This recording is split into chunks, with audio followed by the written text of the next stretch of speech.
I'd say bridging program is a lifeline. And it's more than just furniture. It's a stepping stone. It's a huge stepping stone for people. Now that I have everything I need, I make meals again. I'm able to do all my hobbies again. Because this is no longer just an apartment. This is my home. My house was empty. I didn't have any money to pay, so Bridging gave me this furniture for free. They show me love, which I was not expecting. The volunteers and the staff, they treated you like family, like you needed some help and they were there when you needed them. Bridging is serving people who are in some of the deepest times of crisis. New immigrants, unhoused, working parents who can't afford homes. What Bridging does, their motto is furnish homes with hope. I see it. I see the excited, light of hope in the clients when they leave here. It's just one of the most satisfying volunteer experiences.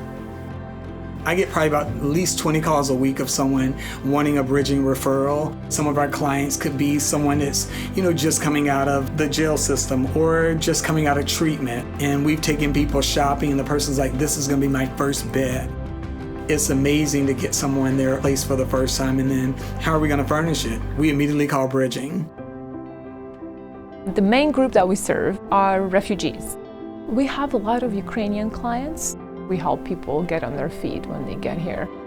We rely on donations, we rely on fundraising a lot. So in that sense, Bridging has become one of the most critical partners for us in resettlement in the Twin Cities. So we have about 270 agency partners that make referrals to Bridging. We rely heavily on our agency partnerships to make sure that when clients show up, that the process is really smooth. So what they do is they screen for eligibility, which is pretty low threshold. Is somebody living in a place that's empty and they need furniture? And then they send them on over to us. We're dealing with veterans who are either currently staying in shelters, they're staying in their vehicles. Sometimes our veterans are coming with the very bare minimum of the services, the clothes on your back, if you will. And when you move them into some place, it's not enough to just give them an apartment, 4 walls, a floor, etc. You need to make that place feel like a home. When it comes to the dishes, the dining room table set, etc., there's nothing that our state grants or federal grants will allow for as much bang for your buck as Bridging. Nobody does this work better. I served active duty in the U.S. Air Force from 1992 to 1996. I do suffer from PTSD. I did get a lot of counseling and I was doing a lot better. And so it was time for me to get out on my own. But I didn't have the things I needed to furnish a home. I was working with MACV, which is an organization that helps veterans, and they referred me to Bridging. You went with a volunteer and you could walk up and down the aisles and pick and choose what you wanted, what was your style. They treated you just like anybody else, like you were shopping in a store.